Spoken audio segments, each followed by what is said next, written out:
Yes, this is Brian Mazik with Tamika Catchings, and we are going to talk a few things. Obviously, going to talk about some basketball, but also I want to talk to you. I know you're championing an awesome cause, Tamika. So, can you talk to us a little bit about the WBCA Good Works team?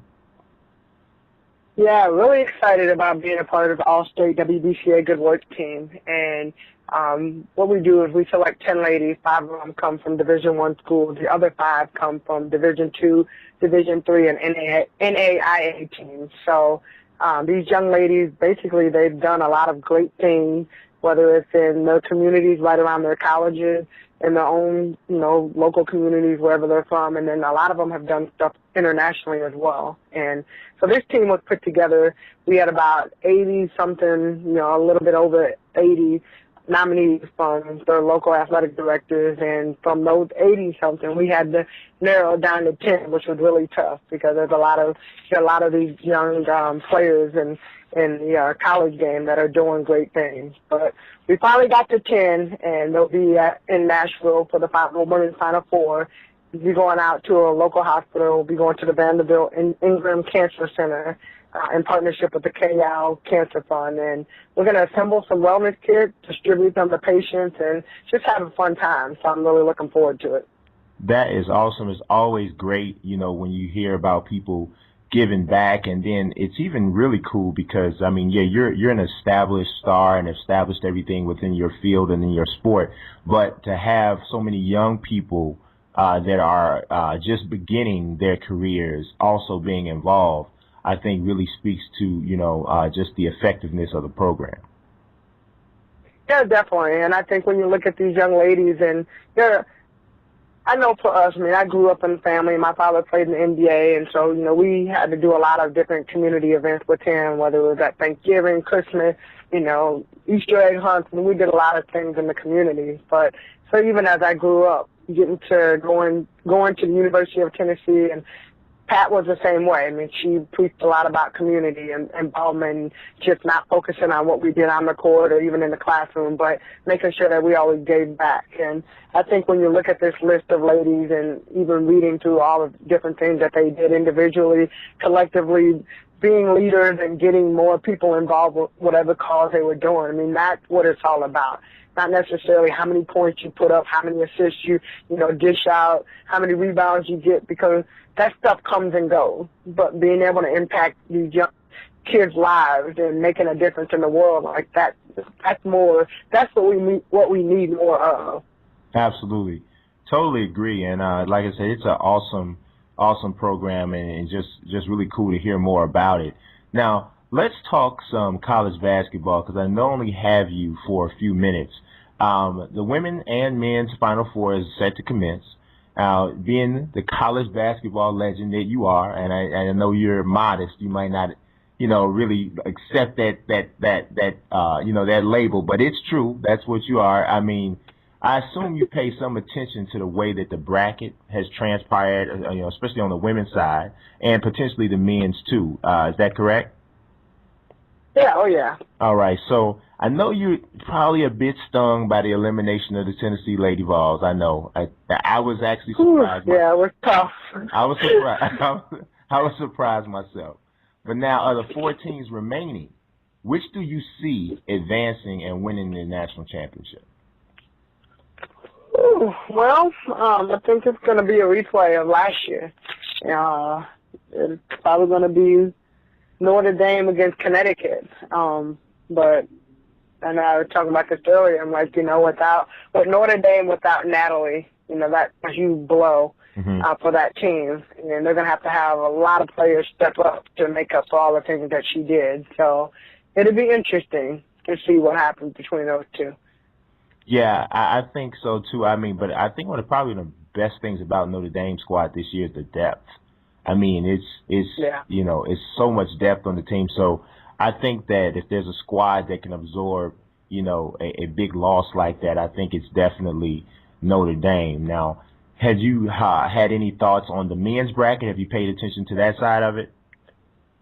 After Tennessee got eliminated, I'm gonna be honest, but I kind of Yeah, I was so heartbroken that I just like, you know what, this is ridiculous. I think I went outside and, you know, like kind of put the men's back behind me a little bit. But I'll actually be going to Dallas tomorrow too, so I'll be down there for a little bit doing some community events out there, and then flying to Nashville Saturday night to get ready for the women's Final Four, and of course, you know, our appearance with the All-State WBCA Good Works team. Absolutely. Now, I mean, obviously your ties with Tennessee are still very tight. Talk about, a little bit about playing for a legendary coach like Pat Summitt. I mean, that's something that, most people that play, on, whatever level of basketball don't get an opportunity to have their career impacted by a person like Pat Summitt. So talk a little bit about what what that was like and what you think it helped you with. Man, it was amazing, and not probably, one of the best decisions that I've ever made is going to the University of Tennessee and playing for Pat, and it's just her character. I think the character that she always had, and I know for me, especially as a younger player coming in and being away from home, and I mean we came in with the Fab Four: Tamika Randall, Kristen Clement, Teresa Jeter, and myself, and so like all of us being away, but coming there, and I think the one thing that stands out is just Pat never changed. Like she was always consistent in what she wanted, and she demanded the best out of everybody. So her yelling at you or her getting on you about not doing something right wasn't just for the moment. It wasn't just like, okay, like I'm screaming at you, but everything had a purpose. And, one thing I always talk about when I say, Pat, and just the things that I learned from her is that she taught us to not just be great basketball players, but she taught us how to be great women overall. What we did on the court was one side, what we did academically was one side. Communities, what we did in the community, that was one thing too. But she always taught us about representing ourselves, representing our family, representing our school, now representing representing the WNBA and our teams, and even being an Olympian representing the USA. But she always told us, she always showed us how to carry ourselves, and she's a prime example of somebody that, like even now, I learned so much, and I see some of the things that I do is because of watching her and how she handles situations and how she talked to people, and it didn't matter what job you were in. She talked to everybody the same, treated everybody the same, and, just her love for people and her genuineness. That's great. I mean, that's such a awesome role model, and like you said, coming along at a young age, being in contact with her definitely seemed to be a great help. Now, at this point, you're heading into your 13th season in the WNBA. I mean, that is awesome. I mean, your list. That's crazy. It's really awesome. I mean, obviously, I was familiar with your some of the things, all of the things that you've done in basketball, but just in preparation, I knew I was going to talk to you. I just really started just taking in the list of the accomplishments, all of the awards and things like that.